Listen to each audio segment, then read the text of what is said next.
ప్రభు అయిన యేసుక్రీస్తు నామంలో చేరవచ్చిన ప్రియ సహోదరి సహోదరులకు పరిశుద్ధులందరికీ నా హృదయపూర్వక వందనాలు తెలియపరుచుకున్న అందరికీ వందనాలండి. ఈరోజు మనం ఏం నేర్చుకుందామంటే రక్షణ అనే అంశంలో మానవుడు పొందిన స్థితి అంటే ముందు స్థితి తర్వాత స్థితి రెండు గ్రహించగలిగే అవకాశం ఉండాలండి. దేవుడు మానవుల కోసం ఏర్పరిచిన రక్షణ అనే స్థితిని మనం గమనిస్తే అందులో ఉన్న లాభాలని లేకపోతే అందులో మనం పొందుకున్న గొప్ప స్థితిని మనం గమనించాలి. రెండోది ఏంటంటే రక్షణ పొందని వాళ్ళు కూడా వారి స్థితి ఎలా ఉందో అన్న విషయాన్ని కూడా వాళ్ళు గమనించుకుంటే వారు రక్షణ పొందడానికి అవకాశం ఉంటుందండి. అదేవిధంగా రక్షణ పొందిన వారు పొందిన స్థితి ఎటువంటిదో వారు మరొకసారి పరిశీలన చేసుకుంటే మనం మనకి దేవుడు ఇటు విధమైన స్థితిని బాప్తిస్మం ద్వారా రక్షణ ద్వారా దేవుడు మానవాళికి అందించాడన్న స్థితిని మరొకసారి మనం పరిశీలన చేసుకుంటే అవకాశం ఉంటుంది. కాబట్టి మన స్థితి అంటే మానవుడు నశించుతున్న మానవులకి స్థితిని రక్షణ అనే భాగ్యం ద్వారా మానవుడికి ఏ స్థితి దేవుడిచ్చాడన్న విషయాన్ని మనం ఈరోజు పరిశీలన చేద్దాం. ముఖ్యంగా మానవుడికి తెలియవలసింది ఏంటంటే దేవుడే మానవుడు రక్షించగలడు అన్న విషయాన్ని మానవుడు గ్రహించాలన్నమాట. కీర్తనలు 68వ అధ్యాయము 19 వచనం 20 వచనం చదువుకుంటే ప్రభువు స్తుతి నందును కాక అనుదినము ఆయన మా భారమును భరించున్నాడు, దేవుడే మాకు రక్షణకర్త ఉన్నాడు, దేవుడే మనకు రక్షణకర్త అని సమస్త మానవాళ్ళు గ్రహించాలని. ఎవరైతే బాప్తిసం పొందలేదో వారి స్థితిగతుల్ని గమనిస్తే వారు బాప్తిసం పొందడానికి లేకపోతే రక్షణ పొందడానికి ఆస్కారం చాలా బాగుంటుంది అన్న విషయాన్ని దృష్టిలో ఉంచుకొని ఈ యొక్క సందేశాన్ని మీ ముందు పెడతాం జరుగుతుందండి. అదేవిధంగా రక్షణ పొందిన వారు ఉంటే వారు దేవుడు నాకు స్థితి ఇచ్చాడా, నా పూర్వపు స్థితి ఇదా అని జాగ్రత్తగా మసులుకున్నటకు అవకాశం ఉంటుంది అన్న విషయాన్ని మనం ఈరోజు టాపిక్ తీసుకున్నాం. కాబట్టి మీరందరూ చాలా శ్రద్ధగా వినాలని ప్రభుపేట పెట్టుకుంటున్నానండి. ఏంటంటే దేవుడే మనకు రక్షణ ఇస్తాడండి, దేవుడు తప్ప ఇంకెవరు రక్షణ ఇవ్వలేడు అన్న విషయాన్ని మానవుడు గ్రహించాలి. అదేవిధంగా ప్రయోజనం చూద్దామండి. దేవుడు మా పక్షమున పూర్ణ రక్షణ కలుగచేయు దేవుడై ఉన్నాడు అంటే పూర్ణ రక్షణ దేవుడే ఇవ్వగలడండి. అందుకనే మనం మనిషికి ఈ విషయం అర్థమవుతే దాన్ని ఏం చేస్తాడంటండి, ఆ రక్షణని కనిపెడతాడంటండి. కీర్తనలు రక్షణ యొక్క విలువ తెలుసుకుని రక్షణని కనిపెడతాడంట. 119వ కీర్తన 123వ వచనం అండి. నీ రక్షణ కొరకు నీతి గల నీ మాట కొరకు కనిపెట్టుచు నా కన్నులు క్షీణించున్నవి. మనిషికి దేవుడు రక్షణ ఇస్తాడంటే ఆ రక్షణ కొరకు కనిపెడతాడంట. అదేవిధంగా 116:13 చూడండి, అక్కడ రక్షణ కోసం ప్రార్థన చేస్తాడంటండి. 116:13 అండి. రక్షణ పాత్ర చేత పుచ్చుకుని యెహోవా నామమున ప్రార్థన చేసేది. ఇంకా చూసుకుంటే విలాప వాక్యాలు 3:26 చూసుకుంటే అక్కడ ఏముందంటే రక్షణను వెతుకుతాడంటండి. నరులు ఆశ కలిగి యెహోవా అనుగ్రహించు రక్షణ కొరకు ఓపికతో కనిపెట్టడం మంచిది. అంటే మానవుడికి ఈ విషయం అర్థమవుతే దేవుడే రక్షించగలడు అన్న విషయాన్ని అర్థమవుతే వారి స్థితి అర్థమవుతే దాన్ని కనిపెడతాడంటండి, దానికోసం వెతుకుతాడంట, ఆ రక్షణ కోసం ప్రార్థన చేస్తాడన్న విషయాన్ని గ్రంథం మనకు తెలియపరుస్తుంది అన్నమాట. ఇప్పుడు మనం స్థితిని మనం ఎరుగుదామండి. ఏ స్థితిలో రక్షణ పొందిన వారు ఏ స్థితిలో ఉన్నారు, రక్షణ పొందిన వారు ఏ స్థితిలో ఉన్నారు అనే విషయాన్ని మనం గమనించుకుంటే మొదటగా ఎఫెసీయులకు రాసిన పత్రిక 2వ అధ్యాయం మొదటి పాయింట్గా మనం చూద్దామండి. 4 పాయింట్లుగా మనం ఈరోజు నేర్చుకుందామండి. అందులో మొదటి పాయింట్ ఏంటంటే రక్షణ పొందని వారు ఏ స్థితిలో ఉన్నారు అన్న విషయాన్ని మనం గమనించుకుంటే ఎఫెసీయులకు రాసిన పత్రిక 2వ అధ్యాయం మొదటి నుంచి చదువుకుంటే అక్కడ వారి స్థితిని తెలియపరుస్తుంది. ఏ స్థితి అంటే 4 వచనాలు చదువుదామండి. మొదటి, మీ అపరాధముల చేత పాపముల చేతను మీరు చచ్చిన వారి ఉండగా ఆయన మిమ్మును క్రీస్తుతో కూడా బ్రతికించెను. మీరు వాటిని చేయొచ్చు వాయుమండల సంబంధమైన అధిపతిని అనగా అవిధేయులైన వారిని ఇప్పుడు ప్రేరేపించు శక్తికి అధిపతిని అనుసరించి ఈ ప్రపంచ ధర్మం చెప్పున మునుపు నడుచుకుంటుంది.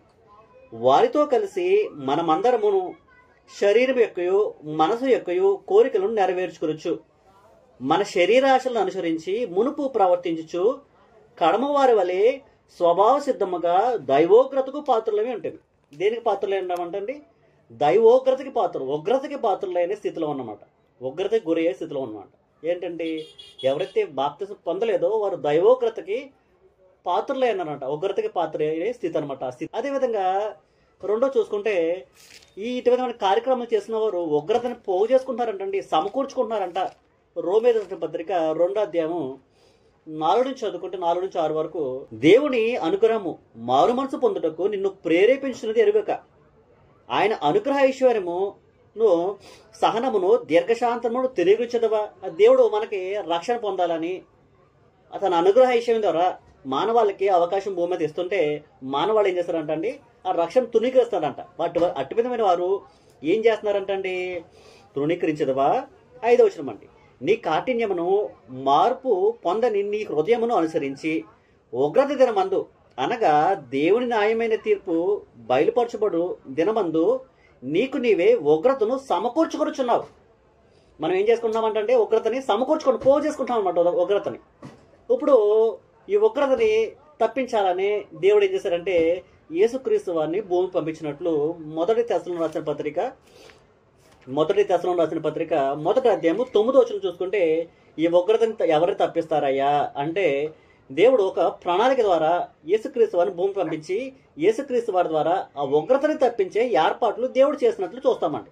మీ యొద్ద మాకెట్టి ప్రవేశం కలుగునో అక్కడి జనులు మమ్మను గూర్చి తెలియచేయుచున్నారు, మరియు మీరు విగ్రహములను విడిచిపెట్టి జీవం గలవాడును సత్యవంతుడునకు దేవుని దాసులగుటకు దేవుడు మృతుల్లో నుండి లేపిన యేసును, అనగా రాబో ఉగ్రత నుండి మనలను తప్పించుచున్న ఆయన కుమారుడైన యేసు పరలోకం వచ్చినని ఎదురు చూచుటకు మీరెలాగూ దేవుని వైపునకు తిరిగితురో ఆ సంగతి మీరు తెలియజేయుచున్నాం.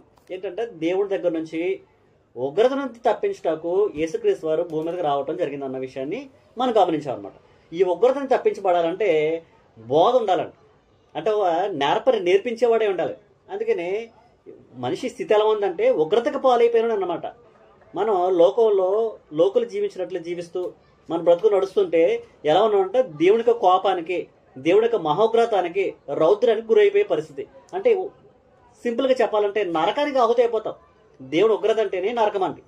ఆ నరకానికి ఆహుతి అయిపోయి పరిస్థితి ఉందండి. కానీ ఆ స్థితి నుంచి దేవుడు మానవాళ్ళని రక్షించుటకు, ఎవరైతే దేవుని వైపు తిరుగుతారో వారిని రక్షించుటకు దేవుడు ప్రణాళిక ద్వారా భూమి మీదకి యేసుక్రీస్తు వారిని పంపించినట్లు మనం గ్రంథం ద్వారా గమనిస్తున్నామండి. అదే ఆయన వచ్చి ఏం చేస్తారంట, బోధ చేస్తారనమాట. మీరు ఎట్టి విధంగా దేవునితో సన్నిహితంగా నడవగలరు, ఎట్టి విధంగా దేవుని ఉగ్రత నుంచి మీరు తప్పించుకోగలరని బోధ చేస్తాడు. అందుకని బోధ అవసరం అన్నమాట. ఉగ్రతను తప్పించుకోవాలనుకుంటే టీచింగ్స్ అవసరం అండి, ప్రీచింగ్స్ అవసరం అండి, గ్రంథం అవసరం అండి, లేఖనాలు అవసరం అండి, ఒకరు నేర్పించే నేర్పరు అవసరం అన్నమాట. అందుకని యేసుక్రీస్తు వారు వచ్చి నేర్పిస్తున్నారండి.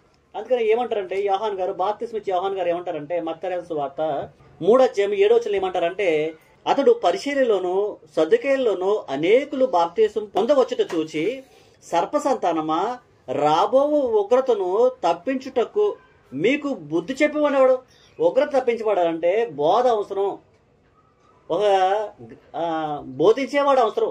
మీకు ఉగ్రత తప్పించబడాలంటే మీకు బోధించేవాడు ఎవడు అని బాప్తిస్మిచ్చే యోహాన్ గారు చెప్పడం జరిగింది అనమాట. అంటే మానవుడు స్థితిని, ఆ ఉగ్రత అనే స్థితి నుంచి, ఆ నరకానికి ఆహుదైపోయే స్థితి నుంచి రక్షించాలంటే ఒక బోధ అవసరం. మీకు ఎవరు బోధించగలరు అని బాప్తిస్మిచ్చే యోహాన్ గారు మాట్లాడుతున్నారండి. దానికోసం ఆల్రెడీ పకడ్బందీగా దేవుడు ప్లాన్ వేసి యేసుక్రీస్తు వారిని భూమి పంపించి ఆయన ద్వారా ఉగ్రతను తప్పించబడాలి, ఆయన వైపు ఎవరు తిరుగుతారో వారికి ఉగ్రత లేకుండా చేయాలన్నదే దేవుడి యొక్క ఆశ అన్నమాట. అదే మత్తయి సువార్త 13వ అధ్యాయము 41-42 చూసుకుంటే, అక్కడ ఎవరైతే దేవుడు యేసుక్రీస్తు వారి ద్వారా అందించిన బోధన అంగీకరించారో, ఎవరైతే దాన్ని తృణీకరిస్తారో వారికి ఉగ్రత సిద్ధమై ఉంది అన్న విషయాన్ని మత్తయి సువార్త 13వ అధ్యాయం 41-42 అండి. మనిషి కుమారుడు తన దూతలను పంపును, వారాయన రాజ్యంలో నుండి ఆటంకములను సకలమైన వాటిని దుర్నీతి పరులను సమకూర్చి అగ్నిగుండంలో పడవేయబడు, అక్కడ ఏడ్పులను పండుగలకు ఉండడం. ఏంటంట, దుర్నీతి పరులు అంట. అంటే నీతిని నెరవేర్చిన వారు, దేవుని యొక్క చిత్తాన్ని, దేవుని యొక్క ఆజ్ఞను నెరవేర్చిన వారు ఎవరైతే ఉంటారో వారిని ఏం చేస్తాయంట, దూతలు అగ్నిగుండంలో పడేస్తాయి అన్నమాట. అందుకని మనం నేర్చుకునేది ఏంటంటే, ఫస్ట్ పాయింట్గా మనం ఏం నేర్చుకుంటున్నామంటే ఉగ్రత అనే స్థితి మానవుడికి ఉంటుంది. ఎందుకంటే తను చేసిన కార్యాలను బట్టి, తను నడుస్తున్న నడవడికని బట్టి తను ఉగ్రత అనే స్థితిలో మానవుడు ఉన్నట్లు మనం గమనిస్తాం అన్నమాట. ఆ ఉగ్రత నుంచి, ఆ నరకాన్ని నుంచి, ఆ భయంకరమైన స్థితి నుంచి తప్పించడానికి మానవుడు మానవుడికి దేవుడు గొప్ప అవకాశం ద్వారా యేసుక్రీస్తు వారు భూమి మీదకి పంపించారు. ఆ యేసుక్రీస్తు వారి యొక్క విధి విధానాలని, ఆయన ఇచ్చిన విధి విధానాలని ప్రకారంగా మనం నడిస్తే మానవుడికి శిక్ష ఉండదండి, రక్షణ పడే స్థితి ఉంటుందన్న మన విషయాన్ని మనం తెలుసుకున్నాం. రెండో స్థితి ఏంటంటే అపవాది యొక్క బంధకంలో పడి ఉన్న స్థితి అన్నమాట. అంటే బంధింపబడిన స్థితిలో, చీకటి అనే స్థితిలో మనుషుడు బంధింపబడిపోయినట్లు మనం గమనిస్తాం. అపోస్తలుల కార్యాలు 8:23 చూసుకుంటే గారడి సీమోన్ అనే వ్యక్తి ఉంటాడండి. అక్కడ పేతురు, యోహానులు వారి అద్భుత కార్యాలు, పరిశుద్ధాత్మ నిండిన వారై అద్భుత కార్యాలు, మహత్కార్యాలు, సూచక్రియలు చేస్తున్నప్పుడు వారు ఎవరి మీద అయితే చేతులు ఉంచుతుంటే వారు పరిశుద్ధాత్మ పొందుకుని వారు కూడా అద్భుతాలు చేస్తున్న క్రియల్ని లేకపోతే ఆ సందర్భాన్ని గ్రహించిన గారడి సీమోన్ ఏం చేస్తారంటే ఈ పేతురు, యోహాను దగ్గరకు వచ్చి రోకలిచ్చి, డబ్బులిచ్చి ఆ యొక్క గిఫ్ట్ని లేకపోతే ఆ యొక్క పరిశుద్ధాత్మను నాకు కూడా ఇమ్మని వారిని బతిమాలుకుంటారు అనమాట. అప్పుడు వాళ్ళు ఏమంటారంట, నువ్వు అంధకారంలో బందీ అయి ఉన్నావు, దుర్నీతికి బందీ అయిపోయి ఉన్నావు, బంధకాలు ఉన్నావు, చీకట్లు ఉన్నావు, నువ్వు దాని నుంచి బయటకు వస్తే మంచిది అని వారు ప్రత్యుత్తరం ఇవ్వటం గారడి సీమోనికి మనం గమనిస్తాం. అంటే ఒక వ్యక్తి దేవుని దగ్గర లేకపోతే వారి స్థితి ఎలా ఉంటుందంటే అంధకారమైన స్థితిలో ఉంటుంది, అపవాద చేతిలో బందీ అయిపోయిన స్థితిలో ఉంటుంది అని ఆ విషయాన్ని ఇక్కడ మనం 8:23 చదువుకుంటే అప్పుడు విషయాలు మనం చాటకాదు. నీవు ఘోర దుష్టత్వంలోనూ దుర్నీతి బంధకంలోనూ ఉన్నట్లు నాకు కనబడుచున్నదని చెప్పారు. ఏంటి వాళ్ళు ఏమంటారంట, నువ్వు చాలా దుష్టత్వంలో పట్టేసింది నీ అబ్బాయి, నీ హృదయం అంతా దుష్టత్వంలో నిండిపోయింది, అపవాది నీళ్ళు బంధించేస్తాడు, నిన్ను బందీ అయి ఉన్నావు. అందుకనే మన కొలసీ రాసిన పత్రిక 1:13 ఏమంటారంటే యేసుక్రీస్తు వారు ఆ బందీ అయిపోయిన వారిని, ఆ చీకట్లో అంధకారంలో ఉన్న వారిని, అపవాది చేతుల్లో బంధింపబడిన వారిని విడిపించి తన కుమారుడు యొక్క రాజ్య నివాసులుగా చేసినట్లు కొలసీ రాసిన పత్రిక 1:13 మనం గమనిస్తే జాగ్రత్తగా బందీలైన వారిని దేవుడు విడిపించుటకు తన కుమారుడు పంపించి తన కుమారుడు రాజ్యంలో ఉన్నవారు బంధకాల్లో విడిపబడిన వారై తన కుమారుడు ఏర్పరిచిన సంఘంలో సభ్యులయ్యుండి చీకటిలోంచి వెలుగులో జీవించే వారు ఒకటకు అపవాది చేతుల నుంచి విడిపించబడి క్రీస్తు యొక్క పరిపాలన కింద రావడానికి గొప్ప అవకాశం పొందుకున్న వారై స్థితిలో ఉంటారన్న విషయాన్ని మనం కొలసీ రాసిన పత్రిక 1:10 చదువుకుంటే అర్థమవుతాయండి. ఆయన మనలను అంధకార సంబంధమైన అధికారం నుండి విడుదల చేసి తాను ప్రేమించిన తన కుమారుడు యొక్క రాజ్య నివాసులుగా చేశాడు. ఏంటంట, ముందు బందీలే ఉన్నామండి, దాన్ని ఏం చేశారంటే విడిపించారండి, విడుదల చేసి ఒక అంధకార సంబంధమైన ఉన్నవారిని విడిపించే స్థితి అనమాట. ముందు స్థితి ఏంటండి, బాప్తిసం పొందక స్థితి, రక్షణ పొందకుండా ముందుండే స్థితి ఏంటంటే అపవాది చేతిలో బందీలైన స్థితి. యేసుక్రీస్తు వారు ఏం చేశారండి, అపవాది యొక్క బంధకాల నుంచి పెంచారంట. మనం సురక్షితంగా వెలుగులో జీవించగలిగే స్థితిని దేవుడు యేసుక్రీస్తు వారి ద్వారా అనుగ్రహించిన మనం చూస్తామండి. రెండోది మనం గమనించుకుంటే లూకా సువార్తలో యేసుక్రీస్తు వారి స్వయాన ఏం మాట్లాడుతున్నారంటే లూకా సువార్త 11:21 అక్కడ 21 నుంచి కింద చదువుకుంటే అక్కడ ఒక బలవంతుడు అని అనుకోండి, ఆ బలవంతుడిని యొక్క రాజ్యాన్ని లేకపోతే ఆ సామ్రాజ్యాన్ని మనం వారి చేతి కింద ఉన్న మనుషుల్ని బయటకు లాగాలంటే ఆ బలవంతుడు జయించాలి. ఆ బలవంతుడు జయించినప్పుడే మనం ఆ బలవంతుడి చేతి కింద ఉన్న మనుషుల్ని కానీ ప్రజల్ని కానీ విడిపించగలుగుతాం. కాబట్టి ఎవరైతే బలవంతుడు ఉన్నాడో వాడికంటే ఇంకా బలవంతుడు వచ్చి ఈ బలవంతుడైన వాడిని జయించి ఆ బలవంతుడి చేతి కింద ఉన్న బందీలైపోయిన వారిని విడిపించటకు ఈ బలవంతుడి కంటే బలవంతుడు వచ్చి విడిపించగలిగే సామర్థ్యంగా ఉంటుంది. కాబట్టి ఈ బలవంతుడు ఎవడంటే అపవాదండి. ఆ బలవంతుడి కంటే బలవంతుడు ఎవడంటే యేసుక్రీస్తు వారండి. అందుకని ఈ బలవంతుడైన వారిని ఆ బలవంతుడి కంటే బలమైన యేసుక్రీస్తు వారు వచ్చి జయించి అపవాదం జయించి వాడి చేతుల్లోంచి మనుషుల్ని విడిపించడానికి సామర్థ్యం కలిగిన వాడు అని లూకా సువార్త 11:21 మనకి మాట్లాడుతున్నా చూస్తామని. బలవంతుడు ఆయుధములు ధరించుకుని తన ఆవరణను కాచుకున్నప్పుడు అతని సొత్తు భద్రంగా ఉంటుంది. అంటే అపవాది ఆయుధాలు ధరించుకుని తన సొత్తుని భద్రపరుచుకున్నాడు, తన ప్రజల్ని తన చేతుల్లో గుప్పిట్లో పెట్టుకున్నాడు. 22 అయితే అతనికంటే బలవంతుడైన ఒకడు అతని పైబడి జయించినప్పుడు అతడు నమ్ముకున్న ఆయుధములన్నిటినీ లాక్కొని అతని ఆశని పంచిపెట్టును.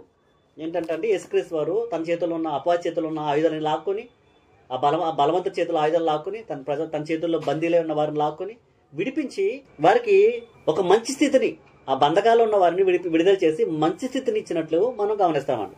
అదేవిధంగా రోమీయులకు రాసిన పత్రిక 6వ చూసుకుంటే అక్కడ 16 ఏమంటారంటే మీరు దేనికి దాసులే ఉంటారో, మీరు దేనికి లోబడతారో ఇప్పుడు అపవాది యొక్క బంధకాలు, వాడి యొక్క కోట, వాడి యొక్క ఆవరణలన్నీ యేసుక్రీస్తు వారు కొల్లగొట్టేశారండి. ఇప్పుడు వాడి చేతి కింద బందీలైన మనుషులు ఉన్నారండి. ఇప్పుడు బందీలో ఉన్న మనుషుల్ని దేవుడు వారు వెళ్ళి బలవంతంగా తీసుకురావట్లేదండి, అక్కడ నుంచి పిలుస్తున్నారండి తన సువార్త ద్వారా. ఆ బందీలో ఉన్న బందీ కింద బంధకాలంలో ఉన్న వారిని, ఆ కోటలన్నీ కొల్లగొట్టి మీరు ఆ అపవాది చేతుల్లోంచి మీరు రండయ్యా అని సువార్త ద్వారా పిలుస్తున్నారండి. ఎవరైతే సువార్తకు లోపడతారో, ఎవరైతే కొత్త నిబంధనకు లోపడతారో, ఎవరైతే అపోస్తుల బోధకు లోపడతారో, ఆ బోధకు లోబడిన వారు, దేవుడి వైపు తిరిగి చూసిన వారు, ఎవరైతే యేసుక్రీస్తు వైపు చూసిన వారు, ఎవరైతే గ్రహించగలుగుతారో, ఓహో నాకు ఇప్పటివరకు నేను బంధకాల్లో ఉన్నాను, నేను అపవాది చేతుల్లో ఉన్నాను, ఇప్పుడు నన్ను దేవుడు విడిపించడానికి అవకాశాలు ఏర్పరిచాడు యేసుక్రీస్తు వారి ద్వారా. యేసుక్రీస్తు ఈ కోటను అంతా కొల్లగొట్టాడు, ముందుకు రావడానికి అవకాశం లేదు. ఇప్పుడు కోటను కొల్లగొట్టి ఆ యొక్క బలవంతుని చేతుల్లోంచి ఆయుధాలు లాగేసుకుని ఆ బలవంతుని నిరాయుధులుగా చేసి ఉన్నాడు. కాబట్టి ఇప్పుడు నాకు అవకాశం ఉంది, రక్షణ పొందడానికి అవకాశం ఉంది, ఉగ్రత నుంచి తప్పించబడటానికి అవకాశం ఉంది అని ఎవరైతే సువార్తను నమ్మి, ఎవరైతే యేసుక్రీస్తు వారి బోధన పట్టుకుని వస్తారో వారి రక్షణ ఉంటుందన్న విషయాన్ని ఇక్కడ తెలియపడుతుంది. అందుకని మీ చేతుల్లో ఉందండి, రక్షణ పొందడం మీ చేతుల్లో ఉంది. ఆ స్థితి నుంచి వేరే స్థితి రావటానికి, బంధింపబడిన స్థితిలోంచి స్వతంత్రమైన స్థితిలోకి, దేవుడి దగ్గరకు వచ్చి నిరభ్యంతరంగా, సంతోషంగా, సమాధానంగా, ఆనందంగా జీవించే స్థితిలోకి రావటానికి మీ చేతుల్లో. అందుకని ఏమంటాడంటే రోమీయులకు రాసిన పత్రిక 6వ అధ్యాయం 16 నుంచి 18 చదువుకుంటే, మీరు దేనికి లోబడతారో దానికి దాసులే అంటారు అన్నాడండి. లోబడుటకు దేనికి మిమ్మల్ని మీరు దాసులుగా అప్పగించుకుందరో అది చావు నిమిత్తముగా పాపంగా గాని, నీతి నిమిత్తము విధేయతకే గాని దేనికి మీరు లోబడుతారో దానికే దాసులవుతారని మీరు ఎరగరా? మీరు పాపమునకు దాసులై ఉంటరి గాని ఏ ఉపదేశ క్రమను మీరు అప్పగింపబడితారో దానికి హృదయపూర్వకంగా లోబడిన వారే పాపం నుండి విమోచింపబడి నీతికి దాసులైతది. ఇందుకు దేవుడికి స్తోత్రం. ఉపదేశానికి లోపడాలి, దేవుడిచ్చిన పిలుపుకు లోపడాలి. దేవుడు తన కుమారుడు ద్వారా అపవాది యొక్క ప్రాకారాలను పడగొట్టాడండి. వాడు ఆయుధాలు లాగేసుకున్నాడండి, వాడు రాజ్యాన్ని లాగేసుకున్నాడండి వాడి చేతుల్లోంచి. వాడి దగ్గర ఉన్న ప్రజల్ని ఉపదేశం ద్వారా పిలుస్తాడండి. మీరు ఏ ఉపదేశంలో పడతారు? మీరు ఈ స్థితి అపవాది బంధకాలు ఉండే స్థితిలో ఉన్నారు కాబట్టి ఉపదేశానికి లోబడి స్వతంత్రపడే స్థితిలోకి, నిరభ్యంతరంగా, సంతోషంగా, సమాధానంగా దేవుని యొక్క పరిపాలన కిందకు వచ్చి సంతోషంగా జీవించే స్థితిలోకి రావాలనుకుంటే దేవుడు పిలుపునిస్తాడండి. మీరు దేనికి లోబడతారో దానికి దాసులే ఉంటారు, పాపానిక నీతిక, అది మీ చేతిలో ఉంది. అందుకని ముందు స్థితి ఎలా ఉందంటే, బాప్తిజం పొందక ముందు స్థితి ఎలా ఉందంటే అపవాది చేతుల్లో బంధకాలనే స్థితి. చీకట్లో తబ్బిబ్బలాడుతూ, తడుముకుంటూ, సంతోషం లేక అంధకారంలో దుఃఖంతో మగ్గిపోతున్న స్థితిలో ఉన్నారండి. కానీ ఎవరైతే దేవుడు సువార్తను విని నమ్మి ఆ పరాకారంలో దేవుడు పడగొట్టాడని, వారి నుంచి అపవాది చేతుల నుంచి విడిపించాడని ఎవరైతే సువార్త నమ్మి లోబడి వస్తారో వాళ్ళు దేవుడు స్వీకరించడానికి సంసిద్ధంగా ఉన్నాడన్న విషయాన్ని గమనిస్తారో, రక్షింపడతారు, లేకపోతే బాప్తిజం పొందే రక్షణ స్థితిలోకి వస్తారో వారు దేవుని యొక్క రాజ్యంలో నిరభ్యంతరంగా జీవించే అవకాశం అనే స్థితి, మంచి స్థితి అనమాట. మేలేని స్థితిలోకి వస్తారండి. ముందు అంధకారమైన స్థితి అండి, ఇప్పుడు మేలేని స్థితిలోకి వచ్చే పరిస్థితి అనమాట. 2 పాయింట్లు చూస్తున్నామాట. మూడోది ఏంటంటే, ముందు మానవుడికి స్థితి ఎలా ఉందంటే, రక్షణ పొందక ముందు, బాప్తిజం పొందక ముందు ఎలా ఉందంటే మానవుడి స్థితి మనసాక్షి నేరారోపణ స్థితి ఉందన్నమాట. అంటే మన మనసాక్షి మనల్ని దోషారోపణ చేస్తుందంట. నువ్వు దోషివి, నువ్వు పాపివి అని మనల్ని దోషారోపణ చేసే స్థితిలో మానున్నట్లు రోమీయులకు రాసిన పత్రిక 2వ అధ్యాయము 14-15 వచ్చి చదివితే మనసాక్షి మంచిగా లేదంటండి. వారి మనసాక్షి దోషాలతో, దోషారోపణతో నిండుకుందంట. మనసాక్షి పాపంతో, నిరాశతో, నిస్పృహతో, అంధకారంలో ఉన్న స్థితి అంట. చూడండి 2వ అధ్యాయం 14-15 అండి. ధర్మశాస్త్రము లేని అన్ని జనులు స్వాభావికంగా ధర్మశాస్త్ర సంబంధమైన క్రియలను చేసిన వారు ధర్మశాస్త్రం లేని వారైనను తమకు తామే ధర్మశాస్త్రమైనట్టు ఉన్నారు. అట్టివారి మనసాక్షి కూడా సాక్ష్యం ఉండగాను వారి తలంపులు ఒకదాని మీద ఒకటి తప్పు మోపుచు లేక తప్పే లేదని చెప్పుచుండగా ధర్మశాస్త్రానుసారంగా హృదయమందు వాటి రాయబడినట్లు చూపుచున్నారు. ఏంటంట? దోషారోపణ చేస్తుందంట, మీ హృదయాలను తప్పు మోపుతుందంట, మనసాక్షి నిర్మలం లేదంటండి, మనసాక్షి శుద్ధీకరణ లేదంట. అంటే మన మనసు నిమ్మలంగా లేదండి. ఒక విధంగా చెప్పాలంటే మనం చేసిన క్రియలు సరిగా లేకపోతే, మనం చేస్తున్న నడవడికి మనలో పాపాలు ఉంటే మనం మనసాక్షి కూడా పవిత్రంగా ఉండదంటండి. తీతు రాసిన పత్రిక 1వ అధ్యాయము 15 చూసుకుంటే మన క్రియలు బాగోకపోతే, మన జీవితం బాగోకపోతే, మన నడవడికి బాగోకపోతే, మనల్ని ఎవరో విమోచించకపోతే ఈ పాపాల నుంచి మన ఊబులో కూరుకుపోయి ఉంటే, పాప ఊబులో మనం మనసాక్షి కూడా ఆ పాప ఊబులోనే అపవిత్రతలోనే ఉండి బాధపడుతూ ఉంటుందంట. అది మగ్గిపోతూ వేదన పడుతూ ఉంటుంది, మదన పడుతూ ఉంటుంది అంటండి. అందుకని తీతు రాసిన పత్రిక 1వ అధ్యాయము 15 చూసుకుంటే, పవిత్రులకు అన్నియో పవిత్రములే గాని అపవిత్రులకు అవిశ్వాసులకు ఏదియు పవిత్రమైనది కాదు. వారి మనసును వారి మనసాక్షియు అపవిత్రపడిచున్నవి. అంటే పవిత్రమైన వారు పవిత్రులే, కానీ మనం పవిత్రమైన స్థితిలో లేమండి, పాపమైన స్థితిలో ఉన్నామండి. పూర్వపు పాపాలు మనల్ని హింసిస్తున్నాయండి, వేదన కలుగజేస్తున్నాయండి. మన మనసాక్షిని కూడా నిమ్మలంగా ఉంచనివ్వట్లేదంటండి, బాధ పెడుతున్నాయంట. దానికని ఇందు నిమిత్తమై మనం గమనించుకుంది ఏంటంటే, కొంతమంది మనసాక్షి బలహీనంగా ఉందంటండి. 1 కొరింథీ రాసిన పత్రిక 8వ అధ్యాయము 10 చూసుకుంటే, 1 కొరింథీ రాసిన పత్రిక 8:10 చూసుకుంటే, కొంతమంది మనసాక్షి బలహీనంగా ఉందంట అక్కడ. మరికొంతమంది మనసాక్షి బోధన స్వీకరించకుండా, దేవుడు చెప్పిన మాటలు స్వీకరించకుండా ఎలా ఉందంట, వాత వేయబడిన మనసాక్షి అయిపోయిందంట. 1 తిమోతి రాసిన పత్రిక 4వ అధ్యాయము 1 తిమోతి రాసిన పత్రిక 4వ అధ్యాయము 1-4 చదువుకుంటే, దేవుడు ఏ సందేశాన్ని అయితే యేసుక్రీస్తు వారి ద్వారా పంపించాడో, ఏ సందేశం ద్వారా అపవాది బంధకాలు ఉన్న వారిని విడిపించాలని దేవుడు పిలుస్తున్నాడో, ఆ సందేశాన్ని స్వీకరించకుండా వీళ్ళు ఏం చేస్తారంటే, కొంతమంది వాత వేయబడిన మనసాక్షి గలవారే ఆ బోధన స్వీకరించకుండా వేరే బోధన వాళ్ళు అవలంబించుకుని వేరే బోధనలు బోధిస్తూ వారు ఏమైపోతున్నారంట, మనసాక్షిని వాత వేసుకున్నారంట. వాత వేయబట్టం అంటే ఏంటంటే, ఒకసారి దెబ్బ తగిలిందండి, మరొకసారి ఆ దెబ్బ మీద దెబ్బ తగిలిందండి, అలా దెబ్బలు తగులుతూ పోయింది అనుకోండి, అక్కడ ఇంకా కరుడు కట్టిపోతుంది. ఉదాహరణకి మా చిన్నతనంలో చెట్లు ఎక్కేవారండి. మా ఊర్లో కళ్ళు తీయటానికి, లేకపోతే చెట్ల మీద కాయలు కొబ్బరికాయలు దింపటానికి ఆ దింపు తీసేవాళ్ళు అంటారు వాళ్ళని. చెట్లు పైకి వెళ్ళి దిగుతూ ఉండేవారు అనమాట. వాళ్ళ కింద కాళ్ళకి ఇలా కాళ్ళు కట్టుకుని పగ్గాల్లా కట్టుకుంటారండి. దాని ఏదో బంధం మీద అంటారు, గుదిబంధం అంటారు. అక్కడ మొదట్లో ఎవరైనా కుర్రవాడు కానీ పిల్లవాళ్ళు కానీ ఎక్కుతుంటే వాళ్ళు కాళ్ళకి బొబ్బలు కట్టిపోతాయి, నీరు బొక్కల్లో వచ్చేస్తారండి బొబ్బల్లాగా. వాళ్ళు అలాగే నీరు బొక్కల్లో అలాగే ఎక్కుతూ ఉంటారు. ప్రతిరోజు ఎక్కుతున్నప్పుడు కొంతకాలానికి గట్టిగా అయిపోతాయి అనమాట. అక్కడ ఆ చర్మానికి గట్టిగా నల్లగా అయిపోతుంది అనమాట. అక్కడ ఎంత కూర్చున్నా సరే అక్కడ స్పర్శ ఉంటుంది అనమాట, తెలియపరచబడుతుంది అనమాట.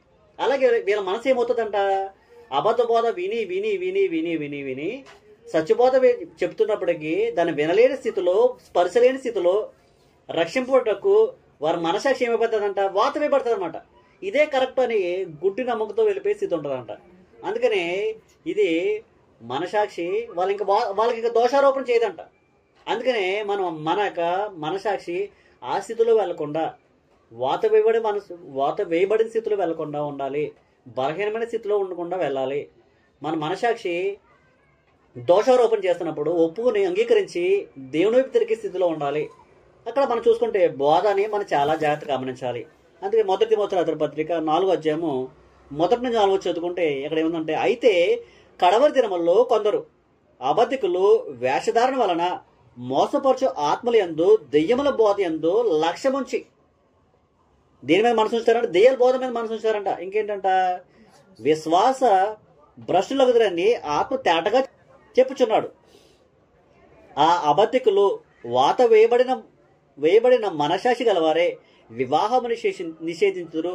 సత్య విషయమైన అనుభవ జ్ఞానము గల విశ్వాసులను కృతజ్ఞతలు చెల్లించి పుచ్చుకునుట నిమిత్తము దేవుని సృజించిన ఆహారం వస్తువులను కొన్నిటిని తినుట మానవల్లని చెప్పుతుందరు.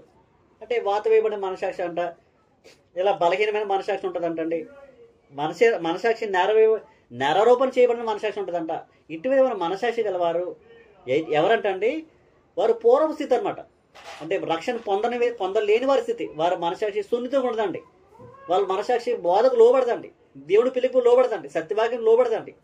వాళ్ళ మనసాక్షి లేకపోతే కొంతమంది మనసాక్షి దోషారోపణ చేసే మనసాక్షి అండి.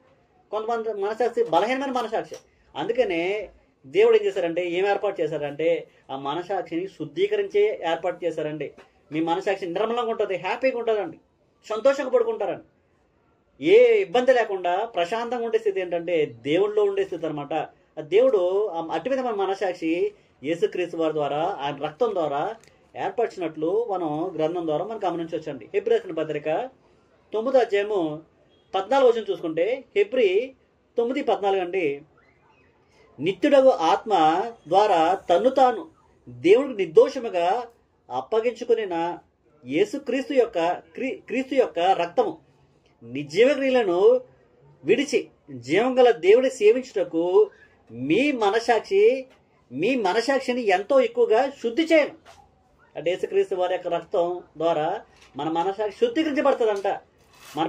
మనం చేసిన పాపాలు బట్టి మన మనసాక్షి మన మీద దోషం చేసే పరిస్థితి ఇక్కడ ఉండదండి. ఆ దోషారోపణ వల్ల లేకపోతే దోషాలు మన మీద తప్పులు మోపుతున్న మనసాక్షి, వేదన పడుతున్న మనసాక్షి ఇక లేకుండా యేసుక్రీస్తు రక్తం ఏం చేస్తుందంట, మన మనసాక్షిని శుద్ధీకరిస్తుందంటండి. మన స్థితి మారిపోతుందండి. ఆ దోషాలు భరించే స్థితి, వేదన భరించే స్థితి, నేను పాపిని, బంధకాల్లో ఉన్నాను, బాధలో ఉన్నాను, నిట్టూర్పులో ఉన్నాను, సుఖం లేదు, సంతోషం లేదు, సమాధానం లేని స్థితి అండి. ఏ స్థితి అండి? ఎప్పుడండి? మనం ఎప్పుడైతే రక్షణ పొందకముందు, బాప్తిసం పొందకముందు నెరవేర్పడే స్థితి అనమాట. అదే బలహీనమైన ఆ మనసాక్షిని కూడా బలపరుస్తుందండి. ఈ విధమైన వాక్యం లోబడితే మనం వాత వేయబడిన మనసాక్షిలో వెళ్లకుండా నిర్మలమైన మనసాక్షిలోకి, శుద్ధీకరించబడిన మనసాక్షిలో మనం వెళ్తామంట. ఇంకా మొదటి పేతురు రాసిన పత్రిక 3వ అధ్యాయము 16 చూసుకుంటే, నిర్మలమైన మనసాక్షి కలవారే ఎలా ఉండాలండి? మనం నిర్మలమైన మనసాక్షి కలవారండి, మంచి మనసాక్షి ఉండాలి. మీలో ఉన్న నిరీక్షణ గురించి మిమ్మల్ని హేతు అడుగువాడు ప్రతి వానికి సాత్వికంతోనూ భయంతోనూ సమాధానం చెప్పుటకు ఎల్లప్పుడూ సిద్ధముగా ఉండడి. ఏంటంటే ఎవరైనా మనలో ఉన్న నిరీక్షణ గురించి, మన దేవుడు ఏం చేయబోతున్నాడో, మీరు నడుచుకునే బోధ విధానం ఏంటి, మీకు ఇచ్చిన అపోస్తుల బోధ ఏంటి అని ఎవరైనా మనకు అడిగినప్పుడు మన హేతు అడుగు వారికి ప్రతి ఒక్కరికి మనం సాత్వికంతో ఎల్లప్పుడూ సమాధానం చెప్పుటకి నిర్మలమైన మనసాక్షి గలవారు ఉండాలి. అది నిర్మలమైన మనసాక్షి ఎప్పుడు అవుతుందండి? యేసుక్రీస్తు వారులో మనకి ఏ విధమైన జీవితం మనం పొందుకున్నాం, మన మనసాక్షి ముందు ఎలా ఉండేది? అది ముందు నేరం మోపుతూ ఉండేది, నన్ను బాధపరుస్తూ ఉండేది, కృంగదీస్తూ ఉండేది. కానీ దేవుడు తన కుమారుడు పంపించి ఆ కుమారుడు ద్వారా, నా రక్తం ద్వారా నా మనసాక్షిని శుద్ధీకరించాడయ్యా. నాలో పాపం లేని స్థితి ఉంది, నేను యేసుక్రీస్తులో జీవించడానికి నేను భూమి మీద ప్రయత్నం చేస్తున్నా. యేసుక్రీస్తు వారిని దేవుడు భూమి మీద చనిపోయినప్పటికీ మరణ వేదనను తొలగించి ఆయన లేపాడు, నన్ను కూడా ఒక దినాన్ని లేపుతున్నాడన్న నిరీక్షణ గురించి ఇతరులకి చెప్పడానికి మన మనసాక్షి సంసిద్ధంగా ఉండాలండి. ఆ మనసాక్షి సంసిద్ధంగా శుద్ధీకరించబడినాయి. నిర్మలమైన మనసాక్షి ఎప్పుడు అవుతుందంటే యేసుక్రీస్తు వారి యొక్క రక్తం ద్వారా అవుతుంది అనమాట. అందుకని ముందు స్థితి ఏంటంటే మన మనసాక్షి దోషారోపణ స్థితి, మన మనసాక్షి బలహీనమైన మనసాక్షి, మన మనసాక్షి వాత వేయబడింది అయి ఉండొచ్చండి. కానీ యేసుక్రీస్తు వారి రక్తం ద్వారా శుద్ధీకరించబడింది, నిర్మలమైంది, నిర్దోషమైంది, మంచి మనసాక్షిగా మారటం మనం గమనిస్తాం అన్నమాట. ఇంకా అపోస్తుల కార్యాలు 23వ అధ్యాయము 1వ వచనంలో కానీ, అపోస్తుల కార్యాలు 24వ అధ్యాయం 16వ వచనంలో కానీ అపోస్తుల పౌలు ఏమంటారంటే, నేను అటు విధమైన మనసాక్షి కోసం, నిర్దోషమైన మనసాక్షి కోసం నేను అభ్యాసం చేస్తున్నాను అంటాడంట. మనం అటువైన స్థితిలోకి, అంటే పూర్వ స్థితిలోంచి మంచి స్థితిలోకి రావడానికి మనం అభ్యాసం చేయాలంట. ఎలాగైతే అపోస్తులైన పౌలు గారు తన స్థితిని గతుల్ని మార్చుకున్నాడో మనం కూడా మన స్థితిగతుల్ని మార్చుకునే పరిస్థితి మనకు ఉండాలన్నమాట. ఈ యొక్క రక్షణ ద్వారా ఈ మన స్థితులన్నీ మారిపోతున్నాయి. 4వది మనం చివరిగా చూసుకుంటే, ముందు మానవుడి స్థితి ఎలా ఉందంట? మరణ భయంతో ఉందంట అండి. మనిషి అయ్యో ఎప్పుడు చచ్చిపోయిన నా జీవితం ఏమవుతుంది, నేను ఎక్కడికి వెళ్తాను, నేను పరలోకానికి వెళ్తానా లేకపోతే నరకానికి వెళ్తానా, నా స్థితి ఏంటి, నాకేం అర్థం అవట్లేదు, అయోమైన స్థితిలో మరణ భయంతో ఉండే స్థితి అంట. కానీ దేవుడు రక్షణ అనే భాగ్యాన్ని ఏర్పరిచిన తర్వాత, యేసుక్రీస్తు వారు భూమికి పంపించిన తర్వాత ఆయన ద్వారా మానవాళ్ళకి మరణ భయం లేని స్థితి అనమాట. మరణం అనే భయం లేకుండా నిర్భయంగా మనుషుడు లేకపోతే క్రైస్తవుడు రక్షణ పొందినవాడు జీవించడానికి అవకాశాన్ని దేవుడు యేసుక్రీస్తు వారి ద్వారా ఏర్పరిచారండి. అందుకే హెబ్రీ రాసిన పత్రిక 2వ అధ్యాయము 14వ వచనం చూసుకుంటే అక్కడ ఏముందంటే, కాబట్టి ఆ పిల్లలు రక్త మాంసములు గలవారైందున ఆ ప్రకారమే మరణం యొక్క బలము గలవారని, అనగా అపవాదిని మరణము ద్వారా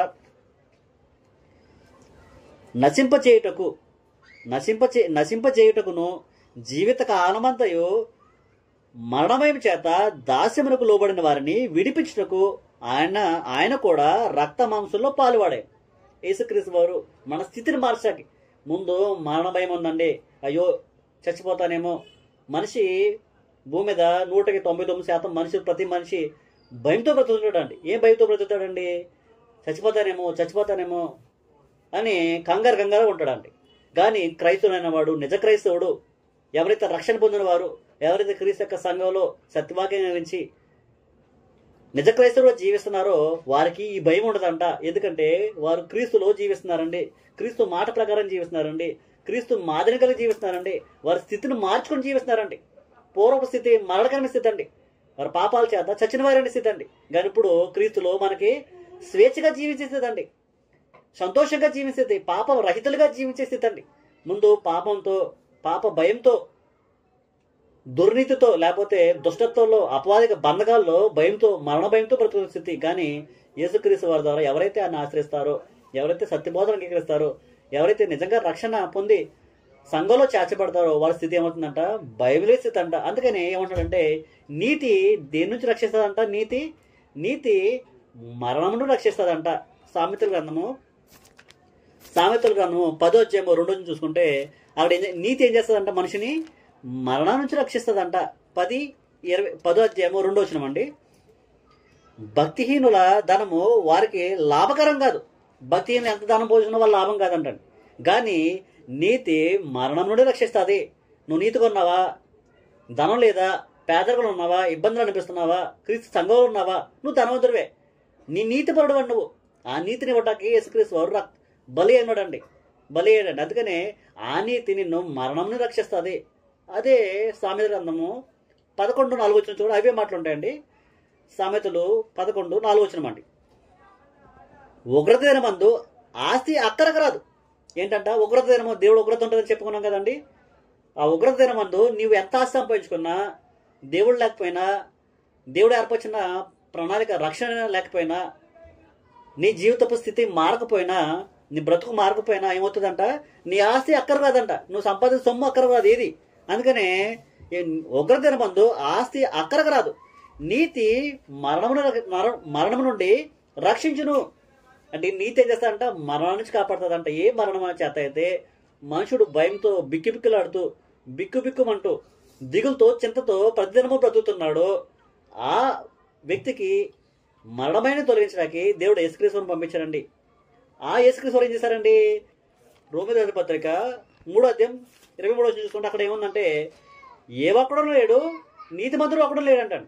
నీతిమంతుడు ఎవరు లేరంటండి. కానీ 5వ అధ్యాయం 9 చూసుకుంటే, రోమీయులకు రాసిన పత్రిక 5:9 చూసుకుంటే అక్కడ ఏం రాయబడిందంటే, కాబట్టి ఆయన రక్తం వలన ఇప్పుడు నీతిమంతులుగా తీర్చబడి మరింత నిత్యముగా ఆయన ద్వారా ఒక్కరితో నుండి రక్షింపబడదుము. యేసుక్రీస్తు రక్తం ఏం చేసిందంటండి? మన నీతిమంతులుగా తీర్చిందంట. నీతిమంతులైన వారు ఒకరికి పాత్రలు ఎవరంటండి. ఆ మరణం నీతి ఏం చేస్తుందంట? మరణం నుంచి రక్షిస్తుందంటండి.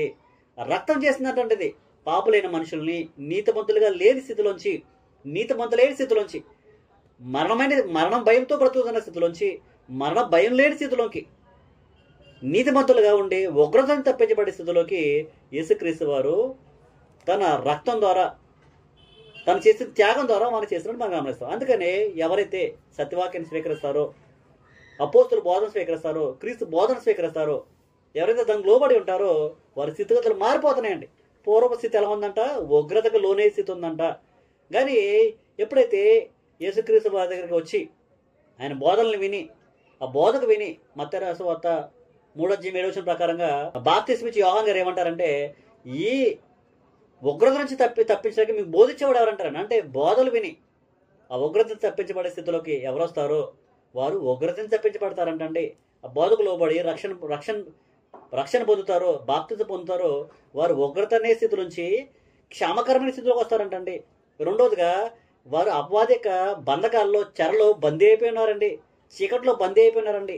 ఎవరైతే బాప్తిస్మం పొందుతారో, రక్షణ పొందుతారో వారు అపవాదిక బంధకాల్లోంచి విడిపించబడిన వారే, దేవుడిచ్చి విడుదలలోకి, క్షేమకరంలోకి, స్వతంత్రంలోకి అడుగుపెట్టిన వారంగా సంతోషంగా సమాధానంగా దేవునితో జీవించే అవకాశాన్ని పొందుకునే అవకాశం ఉంటుంది అన్నమాట.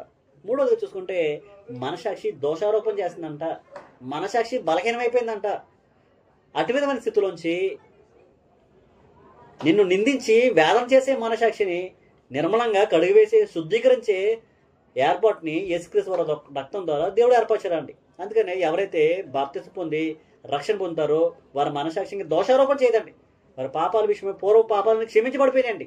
ఇక మీరు పాప రహితులుగా జీవించడానికి, స్వేచ్ఛగా జీవించడానికి, పాపం లేనివారుగా ప్రశాంతమైనగా జీవించడానికి మన స్థితిగతులు మంచి మనసాక్షిగా మారిపోతుంది అనమాట. తర్వాత మనిషి మరణ భయంతో ప్రతిదినము బిక్కులాడుతున్న భయంతో బ్రతుకుతున్న మనిషికి నీతి అనే స్థితిలోకి యేసుక్రీస్తు వారి రక్తం ద్వారా రాబడిన వారే ఆ నీతి మరణానికి రక్షిస్తుంది. కాబట్టి ఎవరైతే యేసుక్రీస్తు రక్తాన్ని ఆశ్రయిస్తారో వారు మరణ భయం లేకుండా నిర్భయంగా జీవిత స్థితి అనమాట. ముందు భయంతో బ్రతుకుతున్న వ్యక్తి ఎప్పుడైతే బాప్తిసం పొంది రక్షింపబడి భయం లేకుండా నిర్భయంగా ప్రాణాలు కూడా అర్పించడానికి సంసిద్ధంగా ముందుకు వెళ్ళిపోయే స్థితి అనమాట. అందుకనే ముందు స్థితి, తర్వాత స్థితి, నశించిపోతున్న మానవుడి స్థితి, ఆ స్థితి నుంచి మానవుడిని రక్షించడానికి బాప్తిసం ద్వారా, రక్షణ ద్వారా దేవుడు స్థితిని మార్చే ఏర్పాటును దేవుడు చేశారు. కాబట్టి ఎవరైతే రక్షణ పొందలేదో, ఎవరైతే రక్షణ పొందకుండా ఇంకా రక్షణకి బాప్తిసం పొందకుండా ఇంకా ఎవరైతే దూరం ఉన్నారో వారు ఈ స్థితిని, పూర్వపు స్థితి, భయంకరమైన స్థితి, ఉగ్రతైన స్థితి, అపవాది బంధకాల్లో చీకట్లో మగ్గిపోయే స్థితి, మనసాక్షి దోషారోపణ చేస్తూ వారిని దినదినము వేదన గురిచే స్థితి, మరణ భయంతో చచ్చిపోతే ఏమైపోతానో, మరణిస్తే ఏమైపోతానన్న భయంకరమైన స్థితిలోంచి ఈ బాప్తిసం అనే కార్యక్రమం ద్వారా వాక్యాన్ని అంగీకరించి రక్షింపబడిన వారే ఉగ్రతను తప్పించబడటకు, అపవాది బంధకాల నుంచి విడిపించటకు, నిర్మలమైన మనసాక్షి కొరకు మరణ భయం లేని స్థితిలోకి అడుగు పెడతాకు మిమ్మల్ని అందరినీ స్వాగతం పలుకుతుందండి సువార్త. ఆ సువార్తకు లోబడి రక్షణ పొందిన వారి స్థితిలో ఏంటంటే ఆ రక్షణ మనల్ని స్వతంత్రంగా చేస్తుందండి. దేవునితో ఆనందంగా, సంతోషంగా, సమాధానంగా జీవించే స్థితిని, మేలుకరమైన స్థితిని దేవుడు రక్షణ ద్వారా ఇచ్చారు. కాబట్టి ఆ రక్షణ నిర్లక్ష్యం చేయకుండా మనం ముందుకు కొనసాగాలండి. ఎవరైతే రక్షణ పొందాలండి. రక్షణ పొందిన వారు ఉంటే వారు వారికి ఇవ్వబడిన స్థితిని గమనించుకొని నాకు ఎంత గొప్ప స్థితిని దేవుడు నాకు ఇచ్చాడా అని దేవుడికి కృతజ్ఞతలు తెలియపరుచుకుంటూ, స్తోత్రాలు తెలియపరుచుకుంటూ, దేవుడు మహిమపరుచుకుంటూ మనకిచ్చిన రక్షణని భయంతోనూ వణుకుతోనూ కొనసాగించవలసిన బద్దులమే ఉన్నామని మనందరినీ ప్రభు పెట్టుకుంటూ నన్ను నేను హెచ్చరించుకుంటూ నా మాటలు ముగిస్తున్నాను. అందరికీ వందాలి. Thank you very much.